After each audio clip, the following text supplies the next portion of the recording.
Selamat malam semuanya, masih bersama Eko The Explore.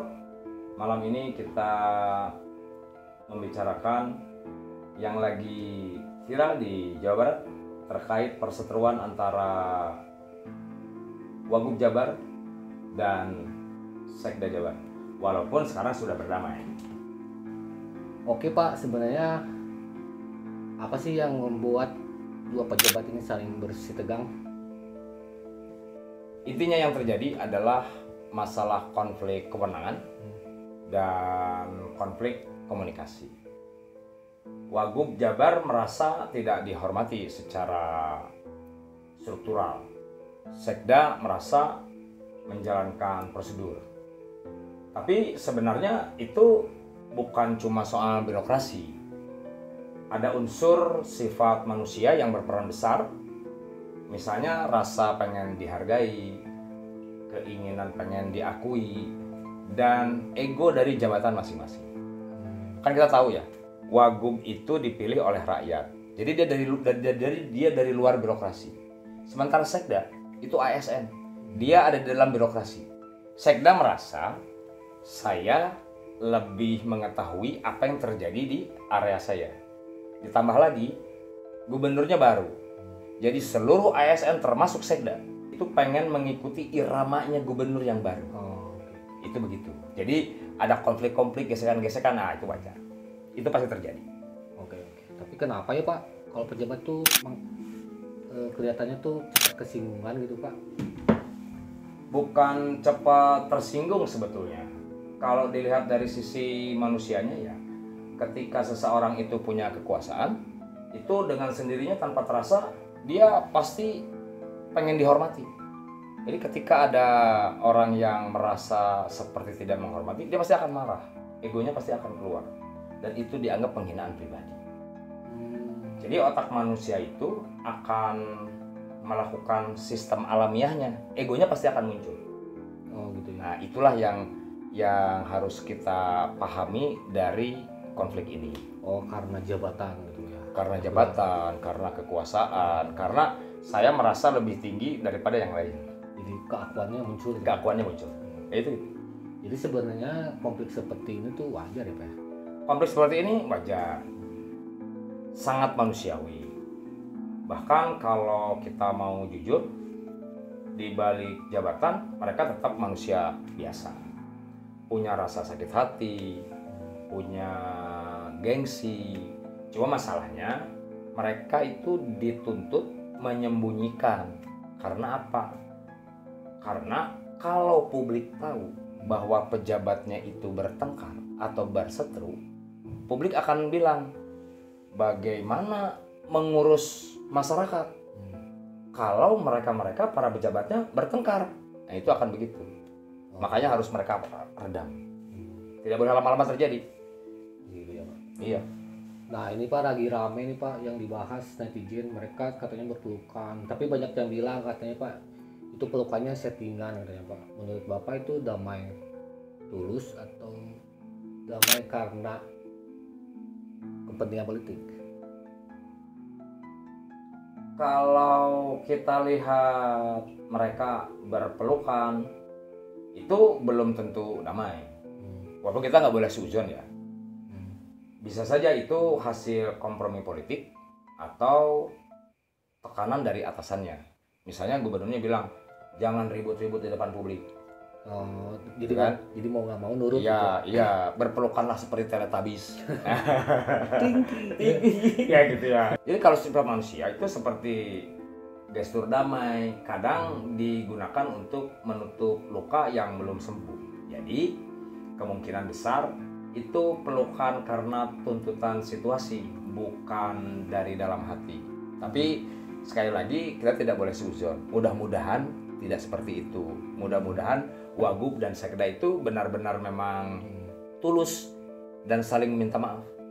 Oke, taruhlah itu misalnya karena terpaksa disuruh atasannya Pak ya Pak. Nah, terpaksa untuk memaafkan kan Pak.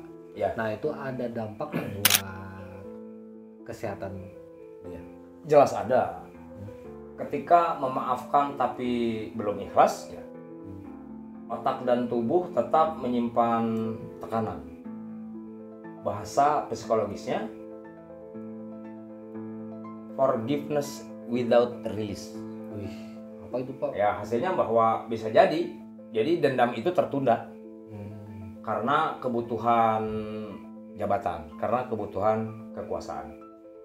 Kalau ini terjadi dibiarkan, nanti akan meledak konflik yang lebih besar di kemudian hari, gitu ya. Jadi harus ikhlas. Tidak boleh berlaku seperti itu. Kalau susah ngilangin ikhlasnya itu? Ya harus ikhlas. Kalau susah ngilangin ikhlasnya tadi, suatu saat dia akan meledak dengan sendirinya. Tanpa bisa dikontrol. Biasanya begitu. Lalu pertanyaannya, bisa nggak sih Pak ego seorang manusia ini dikendalikan atau bahkan dihilangkan tuh? Bisa. Ego itu bisa dikendalikan. Tapi butuh waktu. Butuh sebuah latihan. Dan butuh sebuah kesadaran dari dirinya sendiri. Kalau lihat dari yang sudah terjadi ya, itu seseorang itu butuh sebuah pengalaman untuk jatuh bangun di kehidupannya. Sehingga kalau dia berpengalaman dan dia memahami pengalaman itu, dia akan merubah pelan-pelan dengan sendirinya. Itu gitu. Ego itu kan tidak bisa dikendalikan oleh pemerintah.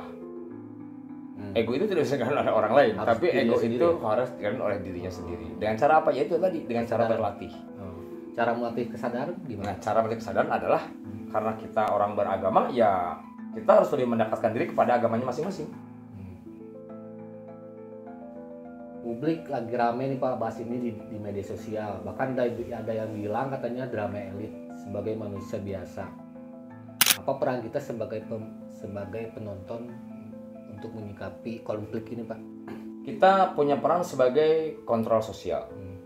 Untuk menjalankan kontrol sosial itu, kita itu harus melihat secara komprehensif. Kita tidak bisa melihat dari sisi atau dari satu sudut pandang, atau kita tidak bisa melihat dari satu sisi seseorang.